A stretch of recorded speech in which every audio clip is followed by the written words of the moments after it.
Hello, folks. This is another paper that my team and I worked on this year, and one I really like because it wouldn't have happened if all of us didn't pitch in together.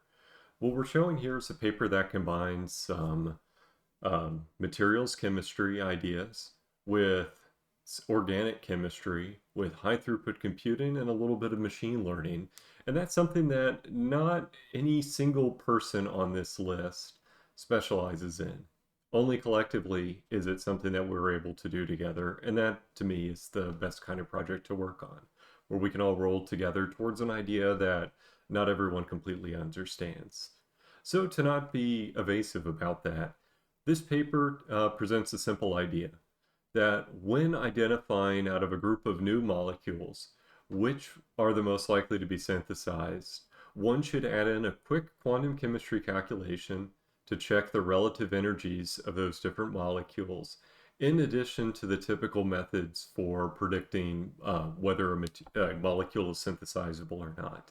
And these typical methods use different ways of measuring the complexity of the molecule or whether it contains fractional subgroups that are known to be realistic or not, etc. What we found in this paper is that if you compute what we call the Emin, which is the energy difference between a molecule and the same arrange and the lowest energy constitutional isomer, which in a longer form means a molecule with the same atoms but arranged differently. If you measure the difference in energy between those two molecules, that gives you a good proxy of whether the molecule is able to be synthesized or not. And this is a pretty straightforward idea. High energy molecules are unlikely to be synthesizable, and it's one that is sort of the go-to standard for checking material synthesizability in the inorganic chemistry world. We have a term Hall distance. It's computed energy not between the constitutional isomers, but something a little bit more specific to inorganic materials, whether there's a decomposition reaction larger than a certain amount. And we found in this paper that that idea holds for the organic world.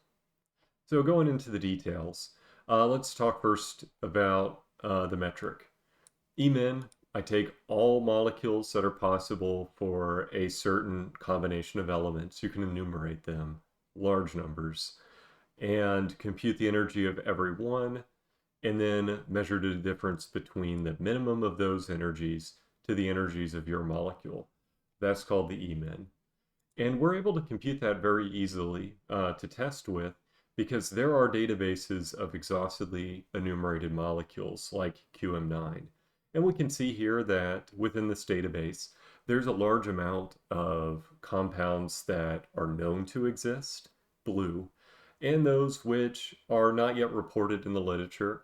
And for the purposes of our analysis, we posit that's because they cannot be made. And if you look at the energy differences, the Emin between these, we found that indeed those molecules which are known to exist are typically low in energy, and the ones that are not are higher. So this gives us a quick descriptor we can use. I can say if I find a molecule that has an Emin of, say, over 100 kcals per mole, there's a very small chance that I'm likely to find that molecule in the literature, and we're going to assume here that that means it can't be made. So using that as a metric, we can go through and contrast its performance, and I'll switch over to the PDF version real quick, that it can't be made. And that's not a terrible assumption we found. So one thing we did in the paper is we looked through and compared our Emin score against a few other known metrics like the SA score, which is sort of, in our view, the reigning champion, and some more modern approaches, and found that Emin doesn't do terribly compared to this mixture. This is a receiver operating characteristic curve. The best curves are up towards the top left, and our Emin in orange follows relatively in the middle of the pack. So not terrible. Not the best performance metric, but good. And we found that really that this motivates combining metrics together. We can see that there are molecules that are mistakenly classified by the by one of the better performing metrics, SA score, and that our model can correct those mistakes very easily, or with at least better than random. And that suggests in this table here, you can take an existing method, augment it with or Emin by, say, combining them together with the simple logistic regression models, and that can improve the classification score via a couple different metrics, whether it's that receiver operating characteristic curve I just alluded to, or some other tools like the false discovery rate, which is probably more what you care about. I don't want to mistakenly label something as synthesizable and then waste time on it. You can do even better by doing some more advanced machine learning models. If you combine these with random forests, we found that taking an existing metric and supplementing it with Emin can do better even if you use more advanced machine learning models. And that if you go back and inspect those models, you can see that it's in fact Emin leading to the improved performance. And we can show that both from a data science standpoint using these so-called Shapley scores to identify what really made the prediction fall one way or another. Emin is often among the top. And we also did that, and here's where having friends who are actual chemists came into play. We can show that a lot of the misclassifications made by a synthesizability score are because it's not taking into account some chemical effects. Like in here, I'm just going to use the words without knowledge what they mean. The fluorine-Gauche effect wasn't accounted for in the SA score, but it's something that shows up in the energy of the molecule. So if you combine these two together, or combine these two, SA score with the energy measurement, odds are you can make these classifications better, which is what we found. So with all of that to say, we have found a pretty strong motivation for taking your existing synthesizability scores and supplementing them with this calculation of an Emin.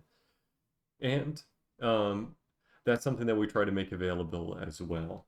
One thing we did, and it's the subject of some of the other YouTube videos I've made, is create a command line tool that you can install on your desktop and compute the Emin score relatively rapidly for an arbitrary molecule.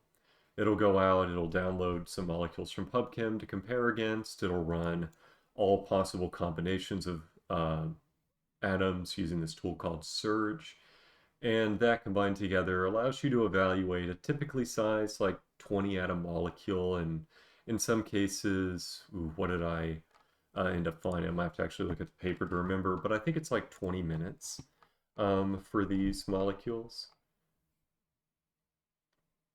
Yeah, less than 2 minutes for molecules up to 20 non-hydrogen atoms. Now it increases rapidly with size, so be careful. But we've got a tool that you can go out and use this method. Additionally, if you're a chemist and think that there are ideas that are very simplistic in our paper, you're absolutely right. And one thing we try to do is be open about them. There are a lot of other reasons that we didn't get into on this paper that could make the Emin an even more useful tool, and we've enumerated them in the paper as well. So if you're a chemist who wants to use it, we've got a command line tool for you. If a chemist and you don't like it and you want to improve upon it, we can hopefully give you both open source software that you can go and modify yourself and pointed you to some of the holes that we know about in the method that can hopefully make it even more useful of a tool to the community. So that again is our Emin first principles descriptor for identifying synthesizable molecules. And hopefully this video gives you a quick idea of what the main points of the paper are. Hope you're having a good day.